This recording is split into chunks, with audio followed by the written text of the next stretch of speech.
بسم اللہ الرحمن الرحیم۔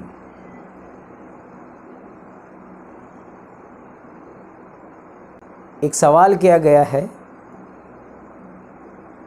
میسج میں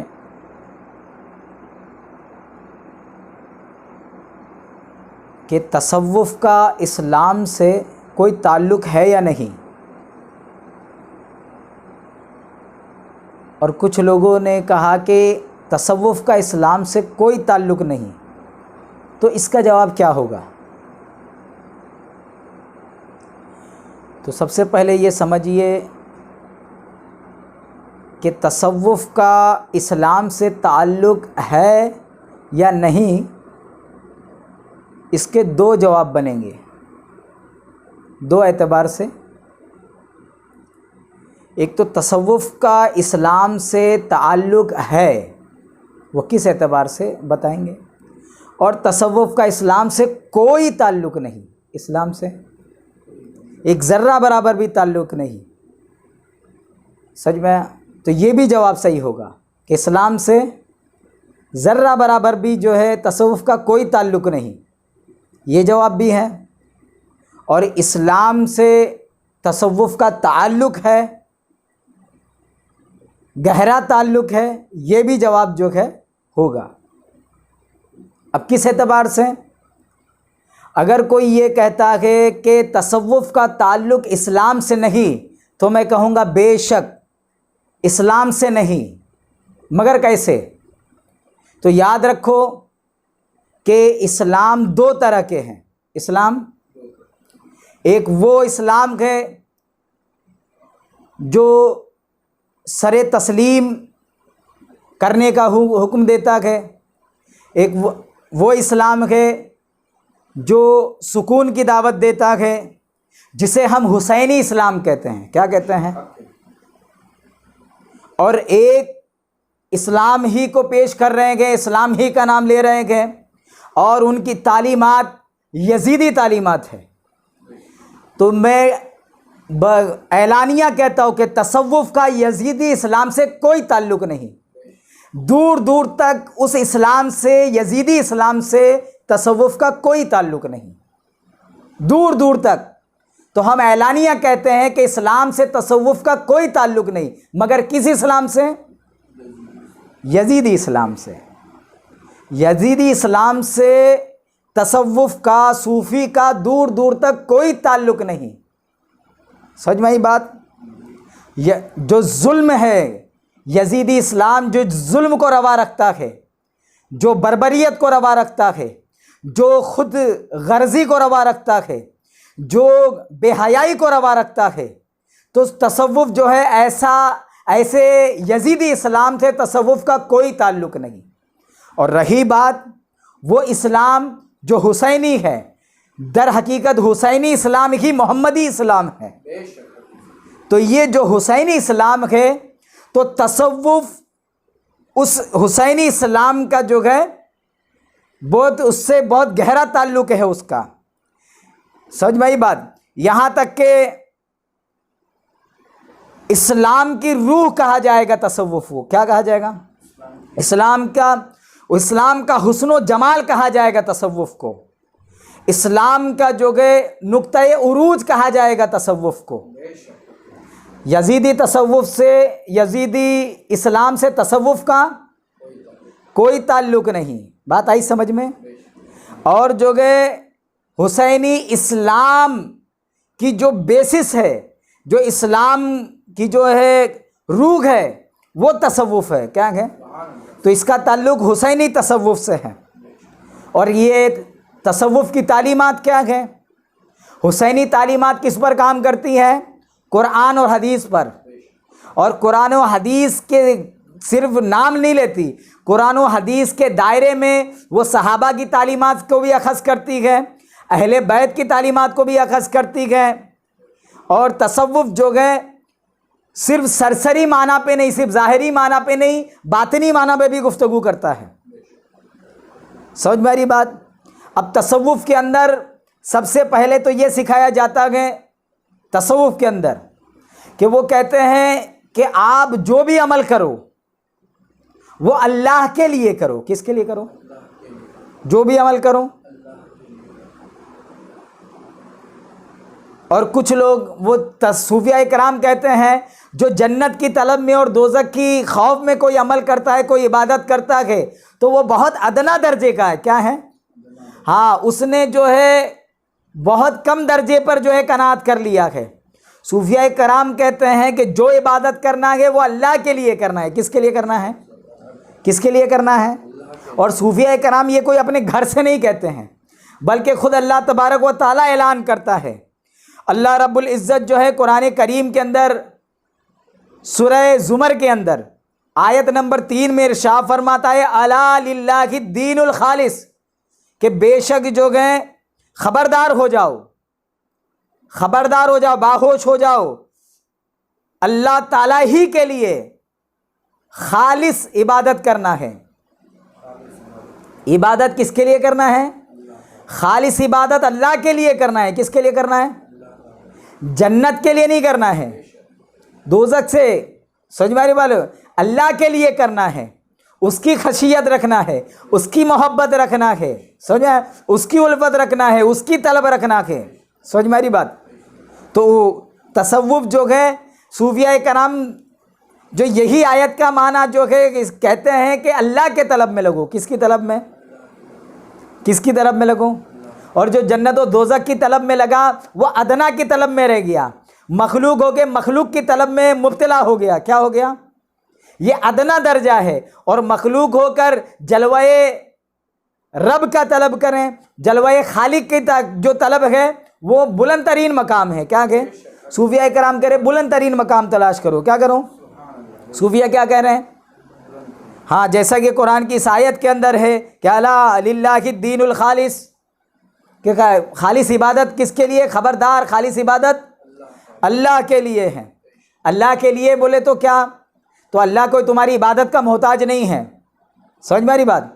کہ اس کی تم عبادت نہیں کرو گے تو وہ کچھ ناقص ہو جائے گا، یا تم اس کی عبادت کرو گے تو اس کا کچھ بڑھ جائے گا، ایسا کچھ نہیں ہے. ہاں، لیکن اس کے لیے جب خالص عبادت کرو گے تو تمہارا فائدہ ہوگا. کیا ہوگا؟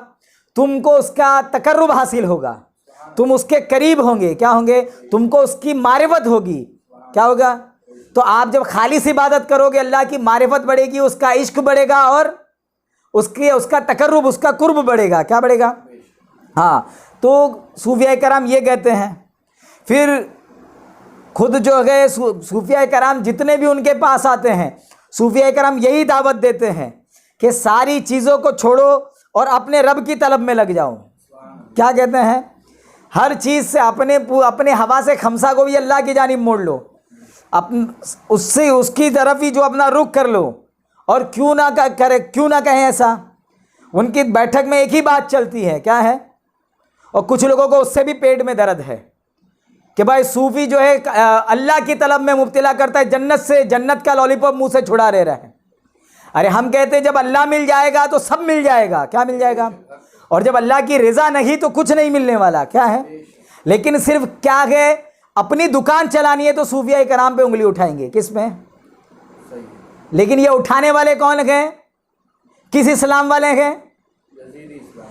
حسینی اسلام والے کبھی نہیں اعتراض کریں گے. کیا ہے؟ کیونکہ حسینی اسلام کے اندر تو طلب مولا ہے ہی ہے، مولا کے طلب سے. سمجھ میں آ رہی بات؟ پھر خود اللہ تعالیٰ نے کیا ہے، خود ارشاد فرمایا سورہ انشقاق کی آیت نمبر 6 میں کہ یا ایھا الانسان انک کادح الی ربک کدحا فملاقیہ. کیا ہے؟ سمجھ آ رہی ہے؟ یعنی اللہ تعالیٰ ارشاد فرماتا کہ اے انسان تو اپنے رب سے ملنے تک یہ کوشش اور تمام کام اور محنتیں کر کہ اس سے ملاقات کرنے والا ہے. کوشش کر، محنت کر، تمام کام کر. کیا ہے؟ تمام کیوں؟ ملنے والا ہے. کیا ہے؟ اس سے اللہ سے ملنے والا ہے. تو اسی ملنے کی تیاریاں صوفیہ کرام کرا رہے ہیں. کیا کرا رہے ہیں؟ اس سے ملنے کی تیاریاں کرا رہے ہیں. تو اگر یہ ملنے کی تیاریاں کرانا، اس قرآن کی اس آیت پہ عمل کرنا غلط ہے. کیا کہیں؟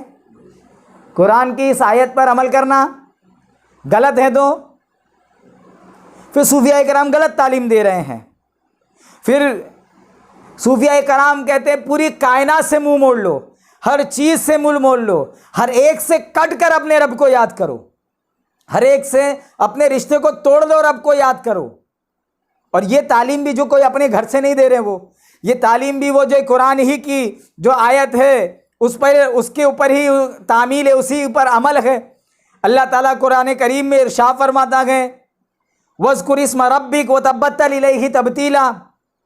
سورہ مزمل کے آیت نمبر 8 ہے کہ تو اپنے رب کے نام کا ذکر کیا کر اور تمام خلائق سے کٹ کر اس کی طرف متوجہ ہو جا, تمام ہر چیز سے کٹ کر اس کی طرف متوجہ ہو جا. تو کیا ہے وہ اس کی طرف؟ تو یہی تعلیم تو صوفیہ کرام دے رہے ہیں, اسی پر تو عمل صوفیہ کرام کرا رہے ہیں کہ وہ ہر چیز سے کٹ کر جو کہ اللہ سے جڑ جانے کو کہہ رہے ہیں. کیا کہہ رہے ہیں؟ اگر وہ یہ غلط کہہ رہے ہیں تو پھر وہ یہ قرآن کی آیت غلط تعلیم دے رہی ہے, تو یقیناً وہ غلط تک عمل کر رہے ہیں. پھر وہ کہتے ہیں کہ تمہارا آخری موڑ, تم کہاں جاؤ گے؟ تمہارا آخری موڑ جو ہے وہ رب ہے تمہارا. کیا ہے؟ تمہارا اللہ ہے, وہ تمہارا معبود ہے, تمہارا جو ہے پالن ہار ہے, وہی تمہارا ہے, نقطۂ آخری وہی ہے. تمہیں ادھر ادھر کیا جانے کی, جب تمہارا انتہا رب ہی ہے تو ادھر ادھر مت بھاگو. تو یہ جو انتہا بتا رہے ہیں یہ غلط ہے کیا؟ یہ غلط ہے. تو قرآن کریم میں اللہ رب العزت نے نہیں ارشاد فرمایا کہ الی ربک منتہاہا, الی ربک منتہاہا کیا مطلب ہے اس کا؟ قرآن کریم کی سورہ نازعات کی جو ہے آیت نمبر 44 میں اللہ رب العزت نے ارشاد فرمایا ہے کہ بھائی یہ جتنے اس کا جو علم ہے انتہا تو اس کے علم کی انتہا تو اللہ تک ہی ہے. کدھر ہے؟ اللہ کے جانب ہی ہے. تو یعنی کیا پتہ چل رہا ہے اس آیت سے کہ منتہائی نقطۂ نظر ہے کون؟ اللہ ہی ہے. تو صوفیہ کرام کیا غلط کہہ رہے ہیں کہ بالآخر آپ کو اللہ ہی کے بارگاہ میں نقطۂ آخر, تمہاری زندگی کا آخر اللہ ہی ہے, تو تم کو اسی کی طلب میں رہنا ہے. تو کیا غلط ہے؟ پھر اس کے بعد صوفیہ کرام جو کہ کی تعلیمات میں اور بھی کچھ چیزیں ہیں. وہ فرماتے ہیں کہ نفس کی پاکیزگی کرو. کیا کہتے ہیں؟ نفس کی پاکیزگی کرو, یعنی تزکیہ نفس کی تعلیم دیتے ہیں. تو کیا ہے یہ تو قرآن پر عمل ہے نا. خود اللہ رب العزت کیا ارشاد فرماتا ہے قد افلح من زکاہا. سمجھ میں یہ قرآن پاک کی آیت حوصلہ دے رہی ہے کہ جس نے نفس کو پاک کیا وہ کامیاب ہوا. جس نے نفس کو پاک کیا تو یہ کامیابی کا مزدہ حوصلہ بڑھا رہا ہے. یہ کامیابی کا مزدہ جو ہے حوصلہ بڑھا رہا ہے. تو یہ حوصلہ افزائی اگر صوفیہ کرام کر رہے اور تزکیہ نفس کی تعلیم دے رہے ہیں تو کدھر قرآن کی تعلیم کے خلاف ہے؟ نفس کی پاکیزگی, دل کی صفائی, یہ کیا ہے؟ پھر اور جو ہے اسی کے آگے والی آیت میں اللہ نے کیا فرمایا وقد خواب من دساہا, اور جس نے اسے خاک میں ملا دیا وہ ناکام ہوا. اور جس نے جو ہے اپنے نفس کو ایسا ہی چھوڑ دیا, اسے جو ہے خاک آلود, اسے پراگندہ چھوڑ دیا, تو کیا ہوا؟ وہ ناکام ہوا. تو جو ہے ناکامیابی ان کے لیے جو تزکیہ نفس نہ کرے. اور صوفیہ کرام کیا تعلیم دیتے ہیں؟ تزکیہ نفس کی تعلیم دیتے ہیں. اور اس کے بعد جو ہے یہ وقت خواب من دساہا سے عبرت پکڑتے ہیں. اور اللہ رب العزت کی جو قرآن کریم میں اللہ رب العزت نے اعلان فرمایا ہے کہ وَأَمَّا مَنْ خَافَ مَقَامَ رَبِّهِ وَنَهَى النَّفْسَ عَنِ الْهَوَىٰ, یعنی ہاں جو شخص اپنے رب کے سامنے کھڑے ہونے سے ڈرتا رہا اور اپنے نفس کو خواہش سے روکا ہوگا تو اس کا ٹھکانہ اس کے رب کی جنت ہے, جنت ماوا ہے. کیا ہے؟ فَإِنَّ الْجَنَّةَ هِيَ الْمَأْوَىٰ. سمجھ میں آیا؟ تو یہ کس کے لیے ہے؟ جو اپنے نفس کے ساتھ ریاضت کیا اور نفس کی پاکیزگی کے اندر ریاضت اور محنت کر کے جس نے نفس کو پاک کیا اس کے لیے ہے. تو صوفیہ کرام اس پر عمل کرا رہے ہیں. اور جو کہ یہ کہتے ہیں اسی آیت سے متاثر ہو کر وہ مجاہدہ نفس اور ریاضت میں جو ہے قدم بڑھاتے ہیں. اور پھر اس کے بعد اللہ رب العزت نے ایک مژدہ سنایا ہے، ایک خوشخبری دی ہے، ایک بشارت دی ہے اللہ تعالیٰ نے۔ کیا کہا؟ جب نفس کو آپ پاک کر لو گے تو دھیرے دھیرے آپ کا نفس جو ہے اطمینان کے مقام پر آئے گا۔ تو اللہ نے بشارت دی ہے، یا ایتھا النفس المطمئنہ، یعنی جب نفس پاک ہوگا اور اطمینان کے مقام پر آئے گا تو اللہ کیا کہہ رہا ہے کہ اے اطمینان والے نفس، ارجعی الی ربک راضیۃ مرضیہ، کہ اپنے رب کی طرف لوٹ، اپنے رب کی طرف لوٹ چل، اس طرح کہ تو اس سے راضی اور وہ تجھ سے خوش ہو۔ کیا ہو؟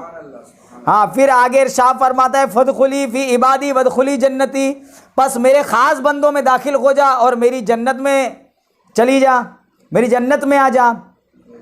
تو اب یہ جو حکم دے رہا ہے اللہ رب العزت، بشارت دے رہا ہے، تو جس کو اس بشارت سے فائدہ نہیں اٹھانا ہوگا وہ تصوف کے خلاف کرے، نفس کا مجاہدہ نہ کرے، تصوف کی تعلیمات پہ عمل نہ کرے، کیا کرے؟ وہ اپنے نفس کو پراگندہ کرتا رہے اور وہ ناکامیاب ہو۔ اور جس کو کامیاب ہونا ہے وہ صوفیہ کرام کے جو ہے تعلیمات پر عمل کرے، نفس کی پاکیزگی کرے، نفس کو اطمینان کے مقام پہ پہنچائے، اور جو ہے راضی، تم رب سے راضی اور رب تم سے راضی، اس کیفیت کے ساتھ جو ہے اس کے خاص بندے میں داخل ہو کر اور اللہ کی جنت میں داخل ہو۔ کس میں؟ اللہ کی جنت میں داخل ہو، اس کی رحمت خاص میں داخل ہو۔ ہاں، تو وہ یہ تعلیمات دے رہے ہیں۔ یہی تو قرآن کریم نے جو ہم کو سکھایا ہے، اور قرآن کریم نے کیا کہا ہے کہ کل، اے محبوب آپ کہہ دو۔ قرآن کریم نے ہم کو کیا کہا؟ سورہ انعام کی آیت نمبر 162 میں کیا حکم دیا؟ کل ان صلاتی و نسکی و محیای للہ رب العالمین ومماتی، سمجھ میں آئی بات؟ کل ان صلاتی و نسکی و محیای و مماتی للہ رب العالمین، یعنی میری نماز، میری قربانی، میری زندگی، میری موت سب رب العالمین کے لیے ہیں۔ کس کے لیے ہیں؟ اے محبوب آپ کہہ دیجئے۔ تو کیا تعلیم مل رہی ہے؟ اپنی موت و حیات، تمام عبادات، تمام قربانی اللہ کے حوالے کر دینا ہے۔ کیا ہے؟ کس کے لیے کرنا ہے؟ اللہ کے لیے کرنا۔ اور یہی تعلیم صوفیہ کرام کہتے ہیں کہ سب کچھ اس کے حوالے کر دو اور سب کچھ اس کے حوالے چھوڑ دو، اپنی آخرت کا بھی، زندگی کے جتنے معاملات اس پہ چھوڑ دو، اور موت کے بعد کے سارے معاملات بھی اس پہ چھوڑ دو، صرف اس کے طلب میں لگ جاؤ۔ کس میں لگ جاؤ؟ ہاں، اسی لیے کہتے ہیں نا، تجھ کو تجھی سے مانگ کر سب کچھ ہے پا لیا، اٹھتے نہیں ہیں ہاتھ میرے اس دعا کے بعد، اٹھتے نہیں ہیں ہاتھ۔ تو صوفیہ کرام یہ تعلیم دے رہے ہیں۔ کیا دے رہے ہیں؟ پھر اس کے بعد جو ہے یہ کیفیت آئے گی۔ اس کے بعد کیا ہے؟ جب آپ اللہ کے لیے سب کام کرو گے تو اس کے بعد اللہ رب العزت جو ہے آپ کو سورہ بقرہ 138 کے اندر حکم دے رہا ہے، کچھ آپ کو بتا رہا ہے۔ وہ کیا بتا رہا ہے؟ سبقت اللہ ومن احسن من اللہ سبقہ ونحن لہ عابدون، یعنی اللہ کا رنگ اختیار کرو۔ کیا کرو؟ اللہ کا رنگ اختیار کرو۔ اور اللہ تعالیٰ سے اچھا رنگ کس کا ہوگا؟ ہم تو اس کی عبادت کرنے والے ہیں۔ کیا ہے؟ تو اللہ کا رنگ اختیار کرنا ہوگا۔ اور پھر جس کے اندر اللہ کا رنگ چڑھے گا، کیا ہے؟ جس پر اللہ کا رنگ چڑھے گا، اس کے اسماء کا رنگ چڑھے گا، اس کے صفات کا رنگ چڑھے گا۔ سمجھ میری بات؟ تو خلقوا باخلاق اللہ کے اندر آ کر کے وہ اخلاق جو اللہ رب العزت کے پسندیدہ اخلاق ہے، جو اس کی جو ہے شان والی صفتوں سے تعلق رکھنے والی ہے، جب وہ چیزیں آپ کے اندر آئے گی تو ایک الگ ہی رنگ چڑھے گا جس کو اللہ کا رنگ کہا جا رہا ہے۔ اور اللہ کے رنگ سے بہتر کوئی رنگ ہو سکتا ہے کیا؟ اللہ کے رنگ سے تو کسی کا اللہ کے رنگ سے بہتر رنگ نہیں ہو سکتا ہے۔ تو یہی صوفیہ کرام کیا کہہ رہے ہیں کہ آپ جو ہے اپنی سماعت کو اللہ کے رنگ میں رنگ لو، اپنی بصارت کو اللہ کے رنگ میں رنگ لو، اپنے کلام کو اللہ کے رنگ میں رنگ لو، اپنے وجود کو، اپنے اخلاق کو، اپنے اعمال کو، اپنے کردار کو اللہ کے رنگ میں رنگ لو۔ وہ رنگ کیا ہے؟ وہ قرآن کا رنگ ہے، وہ جو ہے حدیث پاک کا رنگ ہے، وہ اولیاء کرام کا رنگ ہے، وہ اسلاف کا رنگ ہے، ائمہ مجتہدین کا رنگ ہے، اہل بیت کا رنگ ہے۔ تو اس رنگ میں رنگ جانا ہے۔ کس میں رنگنا ہے؟ وہی رنگ جو ہم کو غوث و خواجہ دے رہے ہیں، اسی رنگ میں رنگنے کی بات ہے۔ کیا کہ اور جس کو اس رنگ میں نہیں رنگنا ہے، اس رنگ میں رنگنے کی تعلیمات ہی کو تصوف کی تعلیمات کہتے ہیں۔ جس کو نہیں رنگنا ہے تو وہ اپنے آپ کو شیطان کے رنگ میں رنگ لے، وہ یزید کے رنگ میں رنگ لے، اس سے ہمیں کوئی سروکار نہیں ہے، کیونکہ یزیدی اسلام سے تصوف کا کوئی تعلق نہیں ہے۔ کوئی صوفی، دنیا کا ایک صوفی بھی تصوف کا تعلق اس یزیدی اسلام سے نہیں ہے، یہی بتائے گا، بلکہ ہر صوفی یہی کہے گا کہ اسلام کا تعلق حسین سے ہے، حسین کے گھرانے سے ہے، مولا علی سے ہے، ہاں نبی کریم سے ہے۔ کیا ہے بات آ رہی ہے سمجھ میں؟ اور جو اس رنگ میں رنگ جائے گا تو جو ہے اس آیت کی مصداق، جیسا کہ سورہ بقرہ آیت نمبر 112 میں اللہ تعالیٰ نے ارشاد فرمایا، بلا من اسلم وجہہ للہ وہو محسن فلہ اجرہ عند ربہ ولا خوف علیہم ولا هم یحزنون، یعنی خبردار ہو جاؤ، سن لو، جو بھی اپنے آپ کو خلوص کے ساتھ اللہ کے سامنے جھکا دے، کیا کر دیں؟ کیا کر دیں؟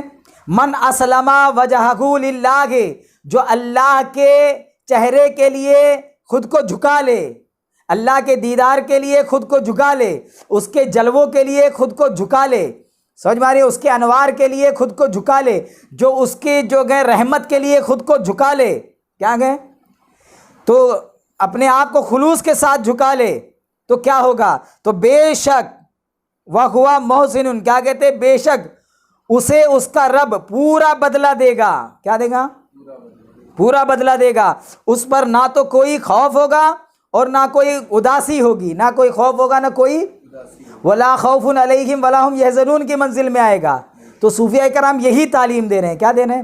تو صوفیاء کرام کی تعلیم کیا گئے؟ وہی تعلیم ہے کہ جو آپ کو الا ان اولیاء اللہ لا خوف علیہم ولا هم یحزنون کہ جو ہے دامن میں لے کے آئے گی، اس آیت کریمہ کی دامن میں لے کے آئے گی، اور جو اس تعلیمات سے روکنے والا ہے، جو اللہ کے اولیاء کرام کی جو ہے گروہ، جس کو جو ہے انعمت علیہم کہا گیا، اس گروہ سے روکنے والا ہے، تو یقیناً وہ مغضوب ہے، وہ ضال ہے، وہ گمراہ ہے، وہ ضالین میں سے ہے، وہ مغضوب میں سے ہے۔ ان ایسوں سے بچنا چاہیے، اور ایسوں سے جو ہے تصوف کا کوئی تعلق نہیں ہے۔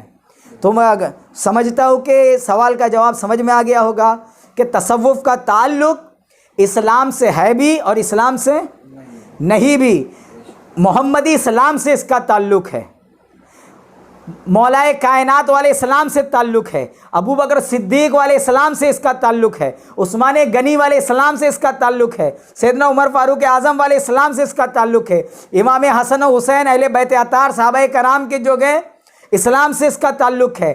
جو گمراہ کرنے والا، اسلام کے نام پہ دھوکہ دینے والا، جو شیطانی چادر اوڑھ کر کے جو اسلام پیش کیا جا رہا ہے، اس سے اس کا ذرا برابر بھی تعلق نہیں ہے۔ جو یزیدی اسلام ہے اس سے اس کا ذرا برابر بھی تعلق نہیں ہے۔ جو منافقت والا اسلام ہے اس سے اس کا ذرا بھی تعلق نہیں ہے۔ اللہ رب العزت ہمیں اور آپ کو تصوف کے حقیقی تعلیمات سمجھنے اور اس پر عمل کرنے کی توفیق عطا فرمائے۔